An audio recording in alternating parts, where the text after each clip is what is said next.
2월 3일 목요일 하나님께서 오늘 우리에게 주신 말씀은 누가복음 9장 37절에서 50절까지의 말씀입니다. 이튿날 산에서 내려오시니 큰 무리가 맞을세.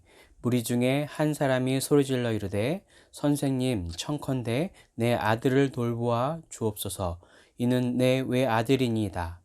귀신이 그를 잡아 갑자기 부르짖게 하고 경련을 일으켜 거품을 흘리게 하며 몹시 상하게 하고야 겨우 떠나가나이다. 당신의 제자들에게 내쫓아 주기를 구하였으나 그들이 능히 못하더이다. 예수께서 대답하여 이르시되 믿음이 없고 패역한 세대여, 내가 얼마나 너희와 함께 있으며 너희에게 참으리요. 내 아들을 이리로 데리고 오라 하시니 올 때에 귀신이 그를 거꾸러뜨리고 심한 경련을 일으키게 하는지라. 예수께서 더러운 귀신을 꾸짖으시고 아이를 낫게 하사 그 아버지에게 도로 주시니 사람들이 다 하나님의 위엄에 놀라니라. 그들이 다 그 행하시는 모든 일을 놀랍게 여길세. 예수께서 제자들에게 이르시되 이 말을 너희 귀에 담아두라. 인자가 장차 사람들의 손에 넘겨지리라 하시되, 그들이 이 말씀을 알지 못하니 이는 그들로 깨닫지 못하게 숨긴 바 되었음이라. 또 그들은 이 말씀을 묻기도 두려워하더라. 제자 중에서 누가 크냐 하는 변론이 일어나니 예수께서 그 마음에 변론하는 것을 아시고 어린아이 하나를 데려다가 자기 곁에 세우시고 그들에게 이르시되 누구든지 내 이름으로 이런 어린아이를 영접하면 곧 나를 영접함이요, 또 누구든지 나를 영접하면 곧 나를 보내신 이를 영접함이라. 너희 모든 사람 중에 가장 작은 그가 큰 자니라. 요한이 여짜오되 주여 어떤 사람이 주의 이름으로 귀신을 내쫓을 것을 우리가 보고 우리와 함께 따르지 아니하므로 금하였나이다. 예수께서 이르시되 금하지 말라. 너희를 반대하지 않는 자는 너희를 위하는 자니라 하시니라. 아멘. 자, 오늘 본문은 예수님의 변화산 사건 이후의 일을 다루고 있습니다. 우리 오늘 본문을 좀 살펴보면 예수님께서 산에서 내려오니 많은 무리가 예수님을 기다리고 있습니다. 기도 후에 내려오시자마자 예수님은 바로 사역에 임하게 된 것이죠. 그러던 그 많은 무리 중에 한 사람이 간절히 예수님을 찾습니다. 자신의 외아들이 극심한 고통을 당하고 있는데 귀신이 들려서 이 아이를 발작을 일으키게 하고 또 몸을 상하게 하고는 떠나가기를 반복하고 있는 중이었습니다. 우리 37절과 39절까지를 한번 읽어보겠습니다. 이튿날 산에서 내려오시니 큰 무리가 맞을세. 무리 중에 한 사람이 소리질러 이르되 선생님 청컨대 내 아들을 돌보아 주옵소서. 이는 내 외아들이니이다. 귀신이 그를 잡아 갑자기 부르짖게 하고 경련을 일으켜 거품을 흘리게 하며 몹시 상하게 하고야 겨우 떠나가나이다. 이렇게 아버지는 속수무책이었던 이 상황을 해결하려고 여러 가지 방법을 찾아보았던 것 같습니다. 그러다가 예수님의 제자들을 찾아가고 부탁하였지만 예수님의 제자들은 귀신을 쫓지 못했습니다. 기억해 봅시다. 누가복음 9장 1절에서는 예수님께서 제자들을 어떻게 보내셨는가요? 우리 1절도 한번 다시 읽어보겠습니다. 예수께서 12제자를 불러 모사 모든 귀신을 제어하며 병을 고치는 능력과 권위를 주시고, 분명 제자들은 이미 예수님으로부터 귀신을 제어하고 병을 고치는 능력과 권위를 받았습니다. 그런데 왜 이 아이는 고치지 못했을까요? 바로 예수님은 제자들의 믿음이 없음을 지적하십니다. 예수님께서는 기도하러 산에 가시고 안 계실 때 귀신 들린 아이가 제자들에게 다가오자 예수님이 없음으로 인해서 두려웠고 믿음이 약해진 것이 아니었을까요? 이렇게 예수님은 제자들을 책망하시고 단호하게 귀신을 꾸짖어 아이를 고치십니다. 우리 40절에서 42절을 읽어보겠습니다. 당신의 제자들에게 내쫓아 주기를 구하였으나 그들이 능히 못하더이다. 예수께서 대답하여 이르시되 믿음이 없고 패역한 세대여 내가 얼마나 너희와 함께 있으며 너희에게 참으리요 내 아들을 이리로 데리고 오라 하시니 올 때에 귀신이 그를 거꾸러뜨리고 심한 경련을 일으키게 하는지라. 예수께서 더러운 귀신을 꾸짖으시고 아이를 낳게 하사 그 아버지에게 도로 주시니. 네, 예수님 앞으로 온 귀신은 더욱 발악을 합니다. 더욱 심하게 아이를 해치려고 합니다. 상황이 더 악화되는 것 같습니다. 그러자 예수님은 아주 단호하게 더러운 귀신을 꾸짖으심으로 단번에 아이를 치료하십니다. 이 얼마나 하나님의 위엄이 충만한 현장입니까? 말씀 한마디에 현장을 압도하며 영광을 보이신 예수님을 목격한 많은 사람들이 놀라고 흥분하기 시작했습니다. 바로 그들이 고대하던 메시아가 아닐까 희망이 생긴 것이기 때문일 것 같습니다. 하지만 지난 시간 새벽 은혜 시간에 담임 목사님께서 말씀하셨듯이 이 시대 이스라엘 사람들은 정치적으로 구원할 메시아를 찾고 있었지 생명을 구원한 메시아에 대해서는 알지 못하였습니다. 예수님의 구원은 십자가의 죽음과 부활이 있고 있어서야 완전해지기에 예수님은 바로 제자들에게 사람들의 분위기에 휩쓸리지 않도록 단속하십니다. 우리 43절부터 45절까지 읽어보겠습니다. 사람들이 다 하나님의 위엄에 놀라니라. 그들이 다 그 행하시는 모든 일을 놀랍게 여길세 예수님께서 제자들에게 이르시되 이 말을 너희 귀에 담아두라. 인자가 장차 사람들의 손에 넘겨지리라 하시되 그들이 이 말씀을 알지 못하니 이는 그들로 깨닫지 못하게 숨긴 바 되었음이라. 또 그들은 이 말씀을 묻기도 두려워하더라. 예수님은 본인이 사람들의 손에 넘어져 죽게 될 것이라는 것을 제자들에게 알려주었지만 제자들은 이것이 의미하는 바를 이해하지 못하고 있습니다. 더 나아가 이것에 대해서 물어볼 용기가 나지 않았습니다. 이렇게 승리의 도취에 있던 제자들은 이제 서로 분쟁이 일어납니다. 누가 더 크냐 변론을 하고 있죠. 즉 누가 더 높은 자리에 앉을 수 있는가에 대한 자리 다툼이 일어나게 된 것입니다. 그러자 예수님께서는 제자들의 마음을 아시고 제자들에게 말씀하십니다.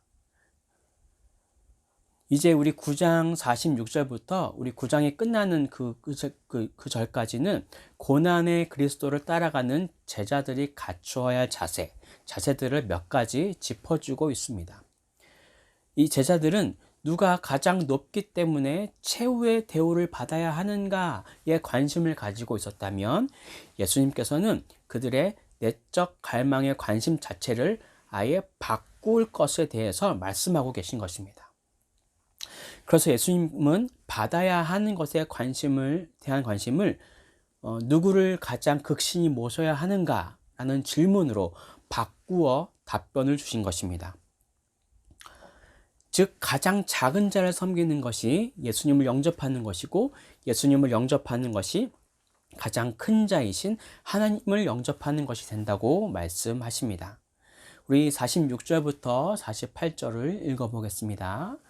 제자 중에 누가 크냐 하는 변론이 일어나니 예수께서 그 마음에 변론하는 것을 아시고 어린아이 하나를 데려다가 자기 곁에 세우시고 그들에게 이르시되 누구든지 내 이름으로 이런 어린아이를 영접하면 곧 나를 영접하며 또 누구든지 나를 영접하면 곧 나를 보내신 이를 영접함이라.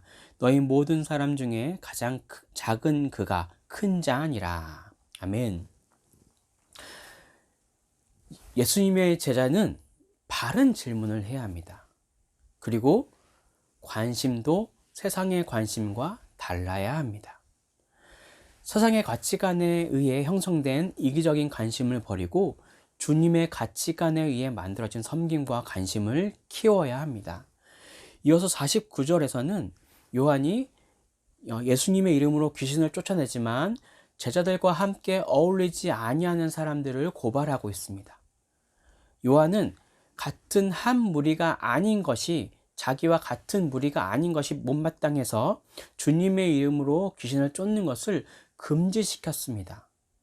하지만 본문에서 보았듯이 예수님께서는 오히려 그 일을 칭찬하지 않으셨습니다. 우리 49절과 50절을 읽어보겠습니다. 요한이 여짜오되 주여 어떤 사람이 주의 이름으로 귀신을 내쫓는 것을 우리가 보고 우리와 함께 따르지 아니하므로 금하였나이다. 예수께서 이르시되 금하지 말라. 너희를 반대하지 않는 자는 너희를 위하는 자니라 하시니라. 요한은 주님의 이름으로 행할지라도 자신들의 무리와 함께 하지 않는 것은 옳지 않다고 생각했고 그들이 귀신 쫓는 사역을 하지 못하도록 금지시켰습니다. 하지만 예수님의 관점은 우리를 반대하지 않으면 한 모임에 함께 하지 않더라도 동역자라고 정의하고 계신 것입니다. 자, 오늘의 본문을 통해서 우리에게 주시는 메시지입니다. 첫째, 우리의 믿음은 상황에 상관없이 지속되어야 한다. 우리의 믿음은 상황에 상관없이 지속되어야 한다. 제자들은 예수님이 기도하러 산에 올라가셔서 자리를 비우신 그때에 믿음이 약해져서 예수님께서 주신 능력과 권위를 사용하지 못하였습니다. 예수님께서 기도하러 가실 때 누구를 위한 기도를 하셨을까요? 바로 제자들을 위한 기도를 하셨을 것입니다.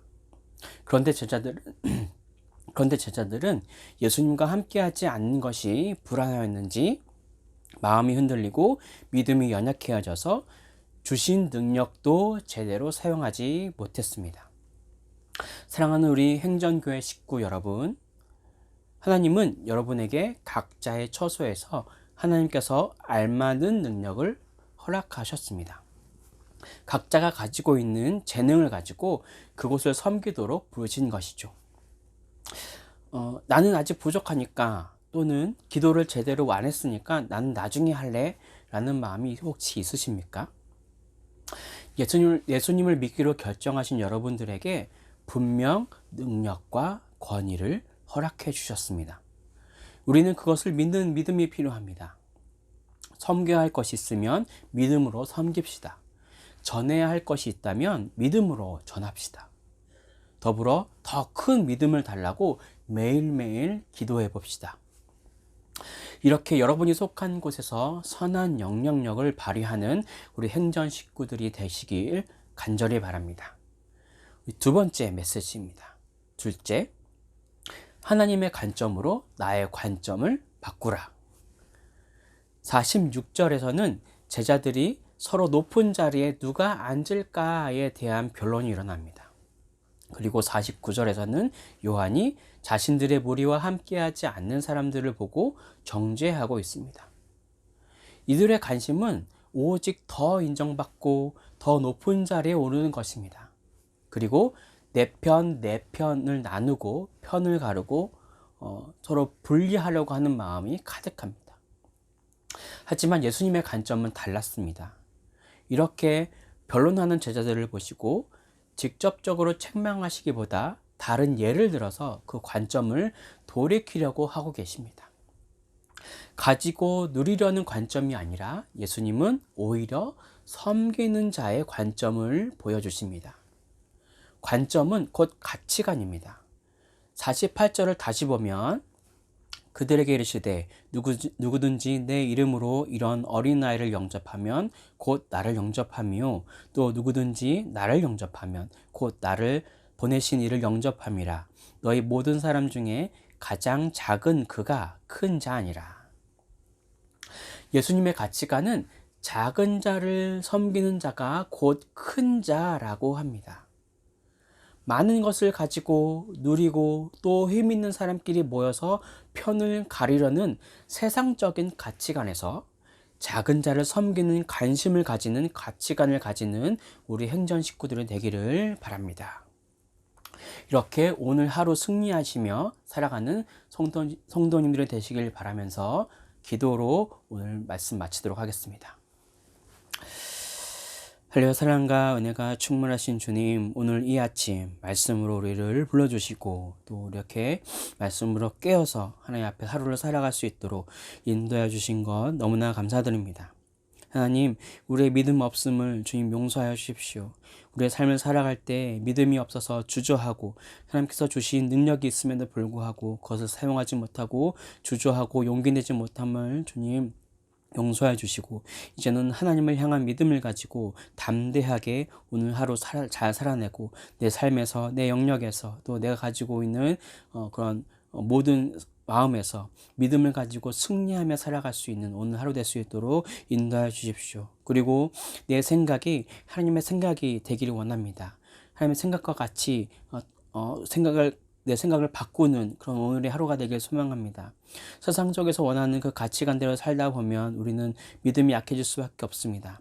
하나님, 우리의 관점을 바꿔주시고 하나님의 관점으로 이 세상을 바라보며 믿음으로 오늘 하루 또 승리할 수 있도록 하나님 보호하여 주십시오. 오늘 그렇게 우리를 인도하실 주님께 감사드리며 이 모든 말씀을 살아계신 예수 그리스도의 이름으로 기도드립니다. 아멘.